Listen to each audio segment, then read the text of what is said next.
Bonjour à tous et bienvenue dans cette nouvelle vidéo. On se retrouve comme d'habitude pour parler films, pour parler séries, pour parler sorties au cinéma comme sur les plateformes de streaming, mais ça vous le savez, évidemment que vous le savez. Et si on se retrouve aujourd'hui, c'est pour parler, pas du tout de sortie en fait, c'est pour faire un bilan. Le gros bilan de l'année 2024. Vous l'avez vu passer sur la chaîne, nous avons déjà fait le flop de l'année, donc les films qui m'ont le plus déçu en 2024. Mais on ne peut pas rester sur une note aussi négative parce que 2024, ça a certes été les films du Sonyverse. Ne vous inquiétez pas, ils sont dans le flop. Mais ça a été aussi de belles pépites, de bonnes surprises, de bons films. Et l'exercice un petit peu convenu quand on vient de terminer une année et de se fêter la nouvelle année, bonne année, on est encore en janvier je peux le dire, c'est de faire un petit top, un petit bilan des 10 films que j'ai le plus aimé cette année. C'est notre programme du jour. Bien évidemment, la plupart de ces films ont été le sujet d'une vidéo sur la chaîne. Donc si vous voulez des avis plus longs que les quelques minutes que je vais leur consacrer dans cette vidéo, n'hésitez pas à aller visiter la chaîne. N'hésitez pas également à aller voir en description, je vous en mettrai quelques-uns dans les petits trucs qui s'affichent là, vous savez, en haut à droite en général. Mais là, le but, ça va être surtout de faire le tour, de faire un bilan et de tous se mettre d'accord pour le numéro 1 parce que clairement, difficile à détrôner le numéro 1 de cette année. Mais je vais trop vite en besogne. Asseyez-vous confortablement, servez-vous un grand café, n'oubliez pas de laisser un petit like et un petit coucou en commentaire pour me dire que vous êtes passé par là. Pendant que le générique se déroule, laissez-moi votre top 10, comme ça vous ne copierez pas le mien. Et justement, je vous retrouve juste après le générique pour notre 10e position. A tout de suite.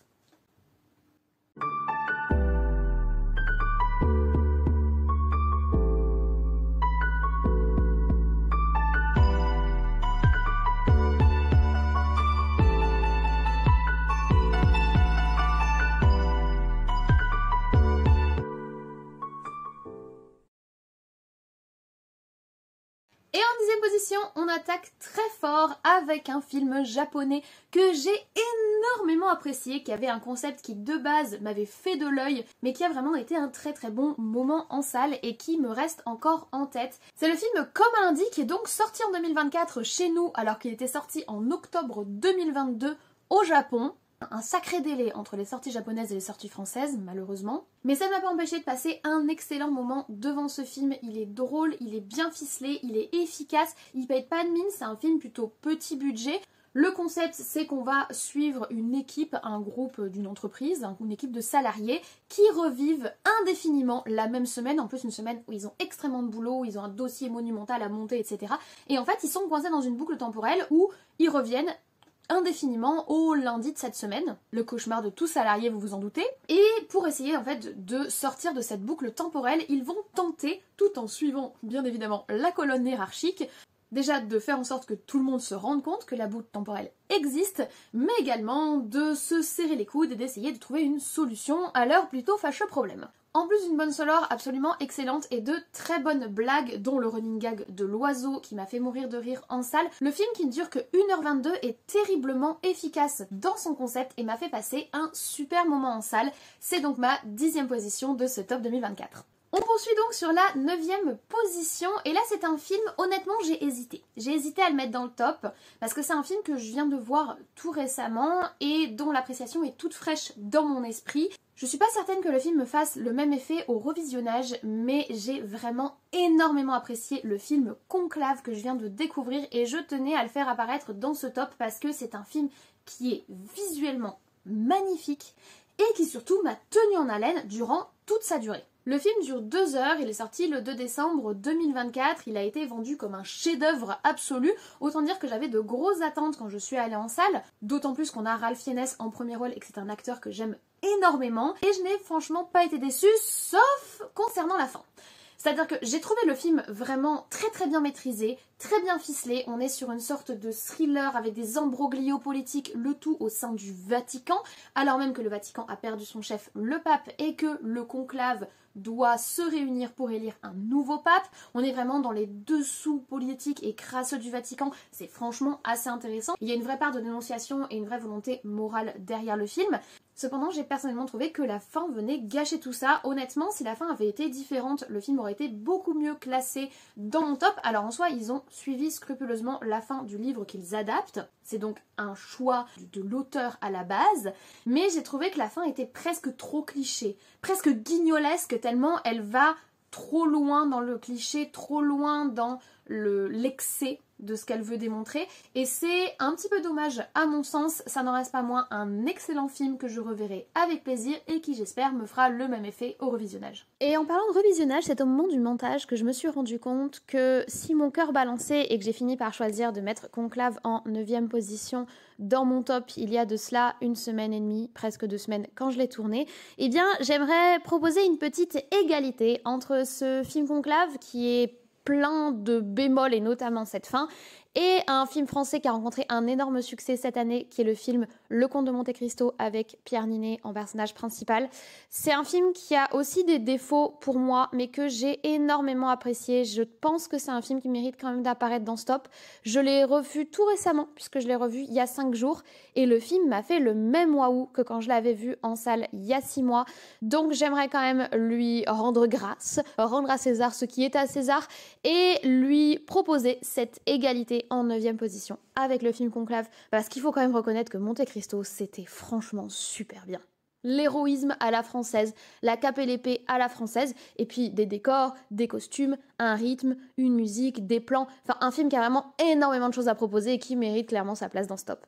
On continue et on arrive en 8e position avec un autre film japonais. Oui, le Japon est très présent dans ce top 2024. C'est un film que je n'étais pas sûre de pouvoir mettre dans mon top 2024 parce que techniquement parlant, il a eu une pré-sortie en 2023 et de par le succès de cette pré-sortie dans quelques salles, il est ressorti en janvier 2024. Mais on va dire que ça passe. C'est bien évidemment, vous l'avez compris, le film Godzilla Minus One. Vous le savez, j'adore Godzilla, j'adore les monstres géants, j'adore les kaiju géants et les robots géants venus du Japon. Donc quand on m'a annoncé qu'un film Godzilla allait sortir en salle, évidemment j'étais sur les chapeaux de roue pour aller le découvrir et je trouve que ce Godzilla Minus One a été une expérience vraiment extrêmement marquante en salle. J'y suis retournée 2 fois du coup puisqu'il a eu 2 sorties qui se sont succédées. La première fois je l'avais vu en IMAX, la seconde fois en Dolby et à chaque fois j'ai été scotchée à ma chaise. Le film n'est pas forcément particulièrement prenant au niveau de son scénario qui est plutôt classique pour un Godzilla. Hein. Godzilla attaque et les Japonais doivent se défendre. Même si on base tout cela sur un contexte plutôt intéressant puisqu'on s'intéresse au Japon qui tente de se reconstruire après la Seconde Guerre mondiale et notamment au rapport que le Japon entretient avec ses anciens combattants, etc.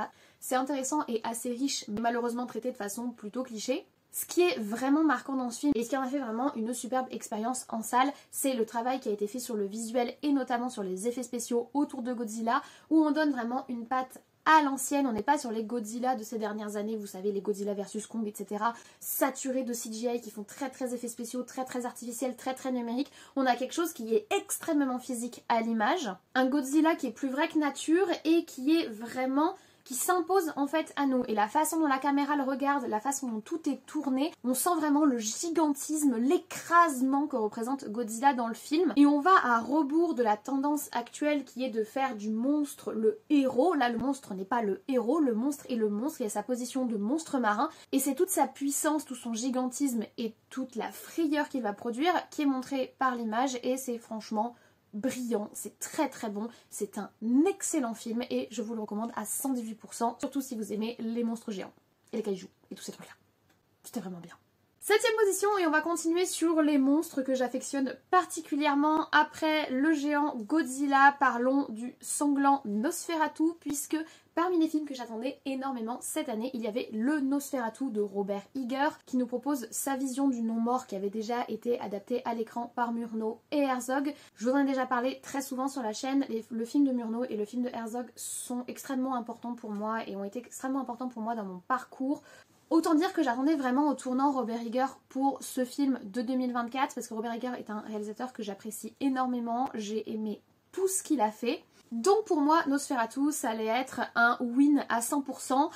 Cependant, vous l'avez remarqué, il n'est pas premier du top 10 car malheureusement ou heureusement, ce film Nosferatu n'a pas complètement comblé mes attentes. C'est un film qui est visuellement magnifique, qui est vraiment, c'est une poésie visuelle, un travail sur la construction de l'image avec une certaine froideur, une certaine volonté réaliste, notamment dans la conception de la créature Nosferatu, donc du vampire, qui est très clivante, que personnellement je n'ai pas apprécié, mais par contre je sais reconnaître l'audace du choix qu'il a fait dans ce film. On a aussi une façon de filmer les personnages qui est elle aussi assez clivante et qui a énormément déplu, hein. Les retours ont été plutôt négatifs sur ce Nosferatu parce que le film fait des choix et fait des choix qui sont audacieux, ne sont pas les choix que la majorité des réalisateurs ont fait, mais c'est les choix qu'a fait Robert Eggers. Et si honnêtement en sortant de la salle j'étais un petit peu déçue parce que le film ne correspondait pas du tout aux attentes que j'en avais à la base, et bien plus le temps s'écoule et plus je l'apprécie. Et dites-vous bien que plus les jours de janvier s'égrenaient et plus ce Nosferatu montait dans mon top 10. Mais je ne sais pas s'il ne va pas encore progresser dans le top parce que je le trouve très intéressant, je trouve qu'il y a des partis pris qui sont clairs et qui sont nets et qui sont là et qui sont audacieux et j'apprécie ça. Je trouve qu'il y a une volonté de déconstruire le mythe, il y a une volonté de réfléchir le mythe, de le rendre aussi plus organique, plus sexuel, que j'ai trouvé très intéressante et que je n'ai pas forcément vu porter à l'écran de cette manière-là dans tous les autres films de vampires que j'ai vus, et j'en ai vu énormément. Donc c'est un film qui je pense se mûrit, c'est un film qui se médite, c'est un film qui est sorti donc le 25 décembre 2024, donc c'est tout frais, tout récent, mais je ne pouvais pas ne pas le mettre dans le top et je pense que d'ici les prochains mois voire semaines, il va continuer de progresser et d'évoluer dans mon esprit. En tout cas pour le moment, il est en 7ème position.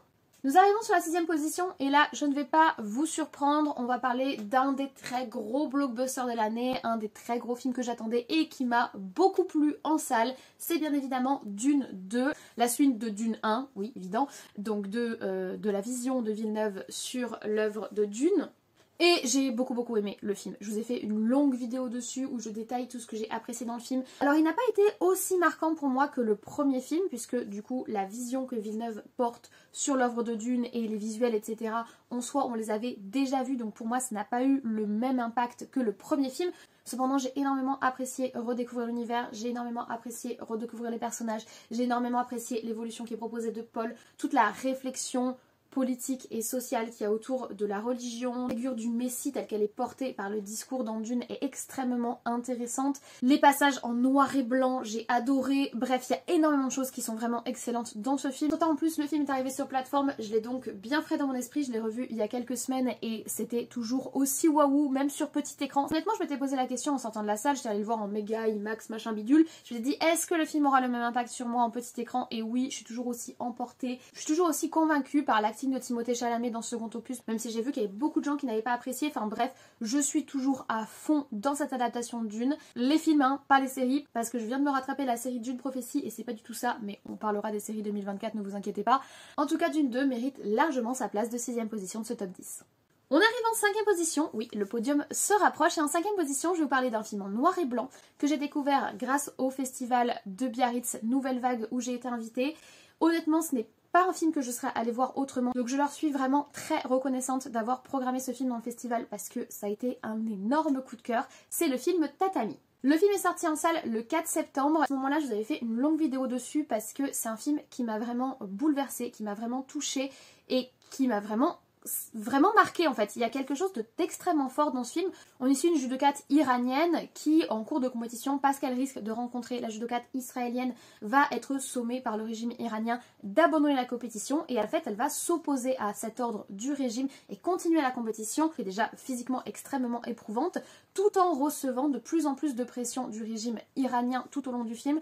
Le film est extrêmement prenant, il te prend aux tripes, il t'attrape, il te lâche pas. Tu suis Layla dans son parcours et tu subis avec elle la tension montante, avec les menaces sur la famille, les gens qui te lâchent, le doute de savoir si elle va vraiment pouvoir s'en sortir ou pas. Ce qui est d'autant plus fort dans le film, c'est qu'en plus c'est inspiré de choses qui se sont vraiment passées dans le cadre des compétitions internationales de sport, notamment pour des compétitrices iraniennes, mais pas seulement. Donc c'est un film qui est à la fois extrêmement bien réalisé, très beau visuellement, avec un noir et blanc qui est hyper percutant, un acting ultra convaincant, mais qui en plus est porteur d'une morale très lourde et qui en dit très long sur les conditions de la femme encore aujourd'hui. Si jamais vous n'avez pas vu, je vous le recommande à 100%, je pense que c'est un film qui ne vous laissera pas de marbre. 4ème position, il a presque fait le podium, mais il n'a pas réussi à monter sur la dernière marche. Nous parlons d'un film d'horreur, vous savez à quel point j'aime ça. Vous vous doutiez qu'il y en aurait dans ce top. Nous parlons en plus d'un film où il y a Nicolas Cage, un de mes acteurs favoris. C'est bien évidemment le film Longlegs. Le film est sorti en juillet, c'est probablement l'un des films les plus prétentieux que j'ai vu de l'année et vous savez qu'habituellement je n'aime pas les films qui ont la prétention de se prendre pour des films au-dessus de tous les autres films, mais celui-ci il m'a charmé. Je crois que vraiment c'est le terme le plus adéquat pour désigner la relation que j'ai avec ce film. J'en vois tous les défauts, tous les problèmes, j'en vois la lourdeur, que ce soit dans les métaphores ou dans la façon dont c'est filmé, où on essaye de faire quelque chose original pour être original, ce qui est d'habitude un truc que je ne supporte pas en salle. Et bien écoutez, c'est l'exception qui confirme la règle. Le film Longlegs m'a vraiment emportée. Je l'ai trouvé bizarre, je l'ai trouvé étrange, je l'ai trouvé déstabilisant, mais j'ai aimé trouver ça bizarre, étrange et déstabilisant. L'acting de Nicolas Cage est lui aussi totalement exagéré, totalement over the top, et pourtant j'ai été emportée du début à la fin. Je l'ai revu et le film m'a fait exactement le même effet que celui que j'ai eu en salle. J'ai beaucoup aimé. Et pour le coup, si aucun avis n'est objectif et que c'est pas du tout ma volonté sur la chaîne, là pour le coup c'est tellement subjectif, c'est-à-dire que j'ai conscience que le film est plein de défauts et pourtant je l'ai trouvé génial. Tous ces défauts ne lui ont pas permis de monter sur la 3e marche du podium, cependant ça lui permet d'être très bien classé dans ce top de l'année et de clairement faire partie des films d'horreur qui vont me marquer pour les prochaines années. Et nous voilà officiellement au pied du podium, mais avant de vous révéler les 3 films que je considère comme les films que j'ai préféré découvrir en 2024, je tiens à remercier le sponsor de la chaîne, vous le savez, c'est l'application Monstera Apps, une application d'entretien de plantes qui vient vous assister dans vos tâches quotidiennes pour arroser, brumiser, rempoter, nettoyer les feuilles et d'une manière générale entretenir vos plantes d'intérieur comme d'extérieur. C'est une application avec laquelle je travaille depuis plusieurs mois maintenant, que j'utilise personnellement, qui m'est par ailleurs très utile et qui est l'outil idéal pour toute personne qui souhaiterait avoir des plantes d'intérieur pleines de vie et qui sont particulièrement prolifiques, sans avoir à faire appel au fameux pouvoir magique de la main verte qui, disons-le, n'existe pas. Avoir la main verte, c'est simplement savoir répondre aux besoins de ces plantes. Or, en fonction des plantes et des espèces que vous avez chez vous, en fait, elles n'ont pas besoin forcément de la même chose. Si vous les arrosez toutes le même jour ou à la même fréquence, vous risquez très sérieusement d'en noyer certaines ou d'en assécher d'autres, ce qui n'est clairement pas le projet. L'application, pour cela, elle vient vous assister. Il vous suffit de photographier vos plantes, ça vous permet de les reconnaître sans forcément que vous connaissiez l'espèce. L'application, ça, elle le fait pour vous. Puis ensuite, elle vous enverra des petites notifications pour vous dire quand arroser quelle plante, en vous basant soit sur le surnom que vous leur avez donné. Moi, je donne des surnoms bizarres à mes plantes. Généralement, c'est des noms chelous, genre Corinne ou Janine. Ou en vous montrant la photo de celle-ci. Il n'y a rien de sorcier et au moins ça vous permet de ne jamais rater un arrosage ou un brumisage et de ne pas avoir à vous parasiter l'esprit avec des tâches en plus de toutes celles qu'on a déjà à faire au quotidien. L'application est gratuite, je vous recommande de l'installer et de la tester. Je vous mets tous les liens en description. Mais elle propose également un abonnement premium à 29,99€ par an, ce qui est un prix tout à fait raisonnable, qui vous permet pour le prix d'une belle plante d'entretenir toutes les autres et d'être sûr qu'elles survivent. Avec l'abonnement premium, vous pouvez avoir plus de plantes enregistrées dans l'application, vous pouvez personnaliser vos rappels, etc. Et en plus de cela, Monstera propose aussi un blog avec des articles sur comment choisir vos plantes et vos essences en fonction de l'orientation, en fonction de la saison, etc. Et un compte Instagram qui est très actif et qui vous donne plein de petits tips, plein de petits conseils, plein de petites anecdotes sur vos plantes. Donc c'est vraiment un service qui est très complet avec lequel je suis ravie de travailler et je les remercie d'avoir choisi de travailler avec moi et de soutenir ainsi la chaîne et les vidéos que je vous propose. En plus, avec une totale confiance sur ce que je vous propose et sur les sujets que je souhaite traiter, et bien évidemment une totale liberté sur les films qui composent mon top 3. Car il est temps que nous passions au top 3. Et on va commencer directement par le pied du podium en 3e position de cette année 2024. C'est un film qui a tutoyé les sommets depuis le début de l'année puisque c'est un film qui est sorti en janvier 2024 et qui est resté parmi mes favoris tout au long des mois. C'est le film Zone of Interest. Je sais que c'est un film qui n'a pas plu à tout le monde parce que c'est un film qui est clivant de par son traitement, de par sa thématique, de par sa lenteur, de par le rythme qui est choisi, mais moi c'est un film que j'ai trouvé vraiment extrêmement riche, extrêmement enrichissant et très marquant de par son originalité, mais pas seulement. C'est un film qui nous propose de traiter le thème de la Shoah et donc de l'extermination des Juifs durant la Seconde Guerre mondiale par l'angle de la vie quotidienne de ceux qui dirigeaient les camps de la mort. On nous propose donc de vivre l'horreur sans voir l'horreur. Tout le film se passe au bord du camp de concentration d'Auschwitz, au sein du jardin et de la maison de Rudolf Höss qui gérait le camp. Et c'est à travers sa vie et celle de sa famille qu'on perçoit tout le drame, tout l'horreur et tout l'inhumanité de ce qui s'est fait en ces lieux, sans même avoir la violence, parce que la violence, elle est omniprésente, sans être vue tout au long du film. Je trouve que c'est un parti pris qui est extrêmement fort et qui est extrêmement intéressant. Et que ce soit la façon dont le film est cadré et mis en scène par le réalisateur Jonathan Glazer, que ce soit la bande sonore qui est extrêmement pertinente et extrêmement forte parce qu'on a constamment en fond, malgré les rires des enfants et malgré les chants des oiseaux dans le petit jardin de Rudolf Höss, on a constamment en fond les bruits du camp qui rappellent à nous l'horreur sans qu'elle soit visible à l'image. Enfin, c'est vraiment un film que je trouve très très riche, très très fort, très très puissant et effectivement très très clivant, mais c'est ce qui participe en fait à son unicité et c'est ce qui fait que pour moi c'est un film qui est aussi bien classé dans mon top de l'année. Si vous voulez en savoir plus, je vous renvoie vers ma vidéo sur le sujet, dans laquelle j'avais fait d'ailleurs quelques petites erreurs, je m'étais emportée et j'avais malheureusement confondu Rudolf Höss et Rudolf Hess. Oui, malheureusement ça m'arrive de confondre les nazis entre eux. Toujours dommage évidemment. Mais hormis ça, dans ma vidéo, j'ai vraiment développé ma pensée sur ce film et vraiment, il m'a pas quitté depuis le mois de janvier, donc il méritait sa place en 3e position.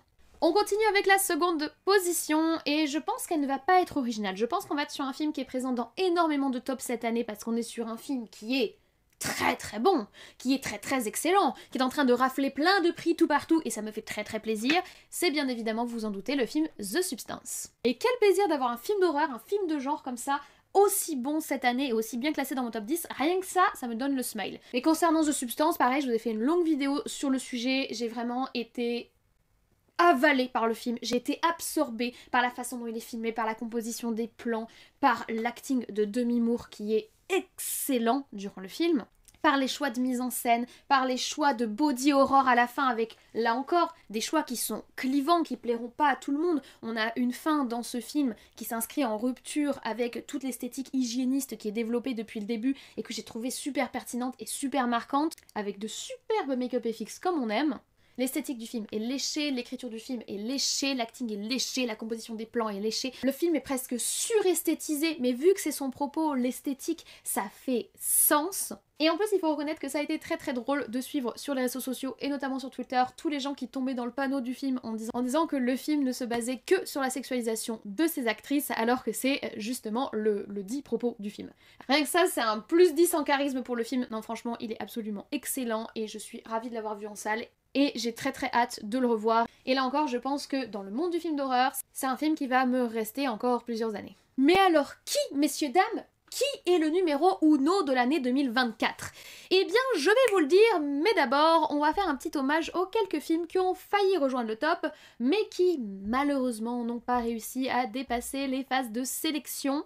On parle notamment du film Pauvre créature, sorti comme Zone of Interest en janvier 2024. C'est un film que j'ai franchement apprécié, qui est étrange, qui est pas toujours très bien équilibré et c'est ce qui fait qu'au final il n'a pas réussi à passer les qualifications pour le top 10 mais qui a vraiment une vraie proposition et notamment une très belle proposition visuelle et une magnifique proposition au niveau du travail des costumes. On profite en plus d'un très bon acting et d'un casting à tomber par terre.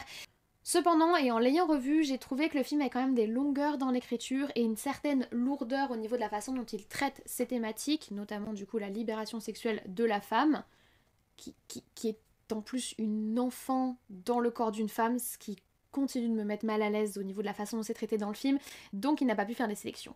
On a également The Bike Riders que j'ai franchement beaucoup aimé. J'ai aimé l'esthétique, j'ai aimé le côté vintage, j'ai aimé le regard sur les États-Unis, j'ai aimé cette plongée dans la légende des bikers avant qu'elle ne devienne le milieu ultra violent qu'on peut imaginer aujourd'hui. Et oui, je suis encore un petit peu tombée sous le charme d'Austin Butler, mais j'ai trouvé franchement que le film avait une vraie proposition. Tom Hardy est également magnétique dans le film et je trouve que le film n'a pas eu les retours qu'il aurait dû avoir et c'est franchement dommage. Et autre film de janvier 2024 qui est resté très longtemps dans le top 10 mais qui malheureusement n'a pas réussi à passer les qualifications finales, c'est le film Les Chambres Rouges. Bon, il est sorti en 2023 au Canada, son pays d'origine, mais il est sorti en 2024 chez nous.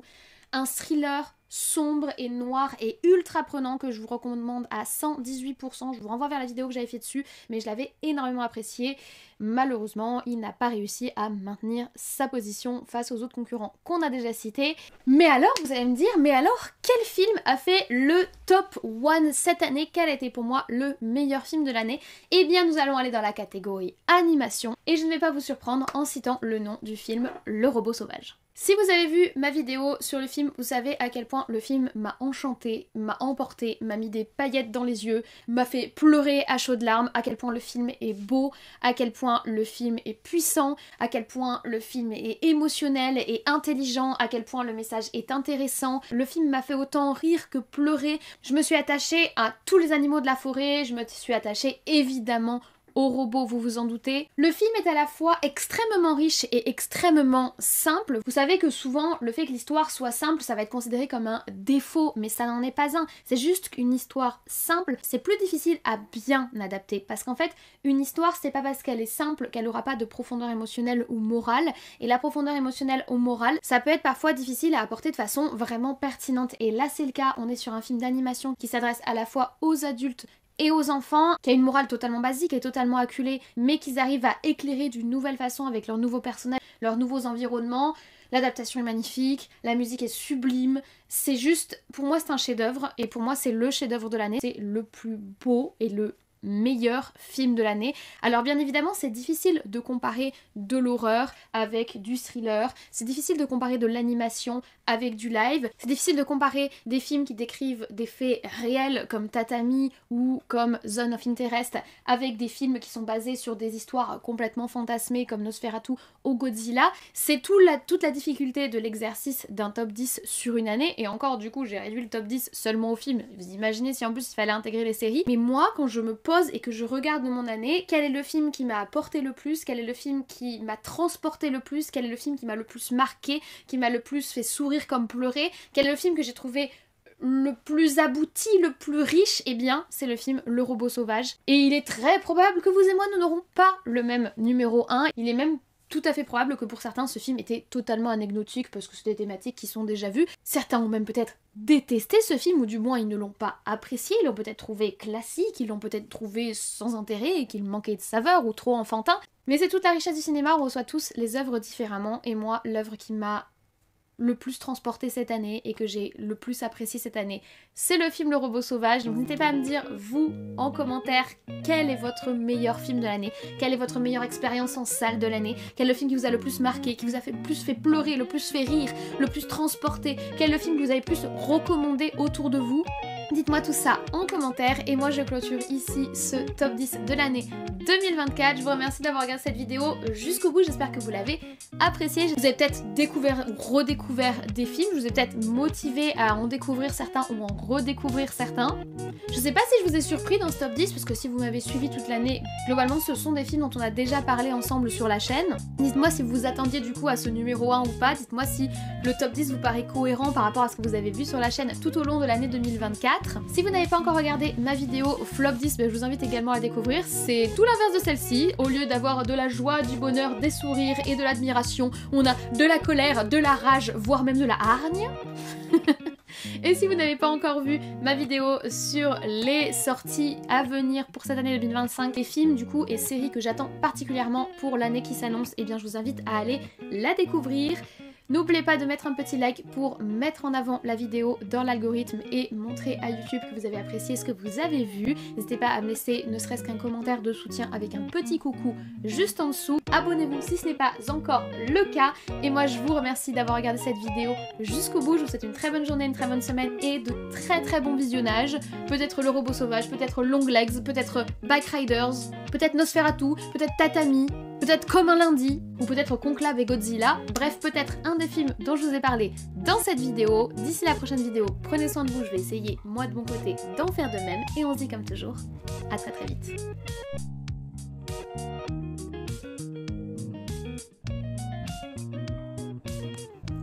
Et bonjour tout le monde, petit café, petit mug, alors vous le verrez à l'envers puisque je suis en écran inversé, mais voilà, petit mug thématique, vu qu'on va parler positivité, j'ai mis un mug de la négativité. I hate people. Mes potes m'ont vraiment des mugs merveilleux qui correspondent très bien à ma personnalité.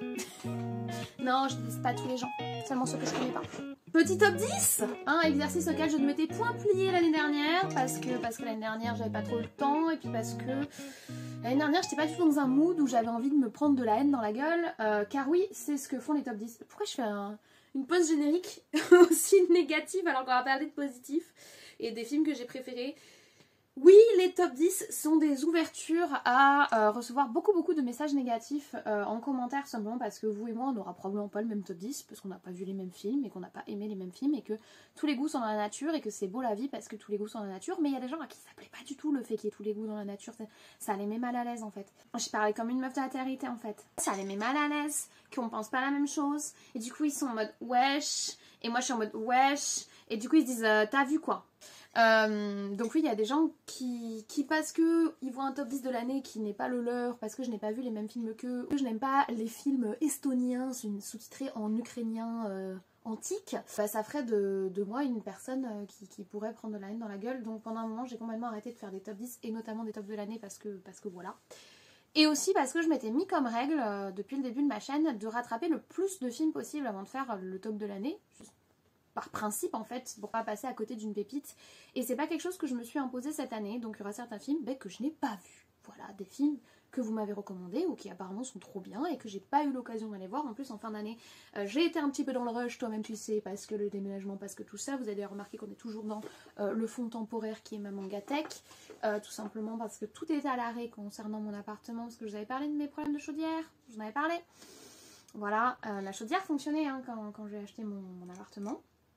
Du moins, elle a été annoncée comme fonctionnelle et en fait, elle n'a jamais démarré depuis que j'habite dedans. Et suite à la venue, j'ai fait toutes les démarches, matin, tout ça. Bon, le changement de chaudière va être à mes frais, donc pour l'eau chaude, ce sera pas tout de suite. Et du coup, plus de dépenses. Plus de dépenses parce que là, il faut qu'on économise pour acheter une nouvelle chaudière. Voilà, donc voilà. Mais sinon, la vie dans cet appartement est très agréable. Et écoutez, on va continuer à tourner encore quelques temps dans le fond de Mangatech. Je trouve fait le taf. Il est juste un peu crispant parce que du coup je continue à filmer sur mon lit. En plus j'ai une light qui a pété pendant le déménagement. Du coup au niveau de l'éclairage, vous avez vu, ça fait des reflets sur les lunettes. C'est pas le feu de Dieu, mais au moins on a quand même notre petit rendez-vous pour se voir, pour se parler et pour se faire le top de l'année. Donc assez blablaté, assez raconté ma vie, assez parlé de mes mugs. Twitter qui a créé un compte juste pour venir me dénigrer et qui, pour me dénigrer, a dit que mes scènes post-génériques n'étaient pas vraiment derrière un générique, donc c'était pas des vrais post-génériques, et que ma chaîne consistait uniquement à exhiber mes mugs et à parler en scène post-générique, ce qui est 100% faux. Là je suis pas du tout en train de vous parler en post-générique, je commence pas du tout ma vidéo par me poser au calme avec vous avant de me lancer dans le jus, pas du tout, 100% faux. Ah, et à attirer les choux fins, qui est une injure pas très correcte pour parler des geeks, pas gentil. C'est pas gentil d'être méchant. Bref, tout ça pour dire, on est parti, let's go. Let's go. Est-ce que quelqu'un aura remarqué que pour les flops, je me suis habillée en noir comme si je portais le deuil et que du coup, pour le top, je me suis habillée en clair pour le côté un petit peu gracieux, élégant, lumineux de la force. J'espère que quelqu'un l'aura remarqué. Si vous l'avez pas remarqué, c'est en scène post-générique. Oh, mon poilu! Come here, my baby! Come here, my poilu! Come here! Come here, come say hi. Yeah. Yes, Sirius is belong. Donc Sirius speak French and English fluently. So I do speak English to him. Come here. Pas de come here. Si vous n'avez pas encore ma vie, si vous n'avez pas encore regardé... Voilà. Cette vidéo a été faite en 3 fois, ce qui fait que quand j'ai commencé, il faisait jour et soleil, enfin il faisait full brouillard, mais il faisait quand même lumineux, et là il fait nuit. Et d'ailleurs il n'y a plus de brouillard, ça n'a aucun intérêt. Je veux dire, il y a eu du brouillard toute la journée pour nous gâcher la journée, mais maintenant qu'il fait nuit et sombre, et qu'on va plus sortir de chez nous parce qu'il fait moins 32, il n'y a plus de brouillard. Donc il fait nuit, nous avons terminé cette vidéo, ce fut long. Le premier rush fait 29 minutes, le second rush fait 15 minutes, celui-ci en fait 7, donc 29 plus 15, on va faire des maths. 29 plus 15, ça fait 30 plus 14, ça fait 44, plus 7, ça fait 51. Donc on est presque sur 1 heure de rush, je vais avoir du taf en montage. Cependant je suis contente de vous avoir tourné cette vidéo. N'hésitez pas à me dire en commentaire en dessous si ça vous intéresserait que je vous fasse également un retour comme je vous l'ai proposé sur les séries de l'année 2024. Alors pour le coup ce sera pas un top je pense, mais peut-être une tier list comme j'avais fait pour les films d'horreur. Je proposerai bien une petite tier list des séries que j'ai vues en 2024. Alors du coup il n'y aura pas que des séries de 2024 puisque cette année j'ai regardé pas mal de séries qui étaient dans ma liste à voir comme ça au feeling. Donc n'hésitez pas à me dire si ça vous intéresse et merci d'avoir regardé cette scène post-générique et merci de me soutenir, merci d'être là. Et voilà, quoi vous dire de plus? Je peux vous montrer une galette de chat. Oh attendez, il va râler, mais je peux vous montrer une galette de chat. Quand je tourne, mon petit Sirius, il a son panier tout rond et dedans, il est là. Voilà, c'est une galette de chat. Oh. Vous avez vu ce regard tête dans le cul en mode mais qu'est-ce qu'elle fout l'autre? Qu'est-ce qu'elle fout l'esclave là? Oh mon piou-piou. Qu'est-ce qu'il fait l'esclave? Donc voilà, c'est une galette de chat. Bon, je vais reposer ma galette de chat avant qu'il me fasse un caca nerveux. Et ben écoutez, je vous dis à très vite.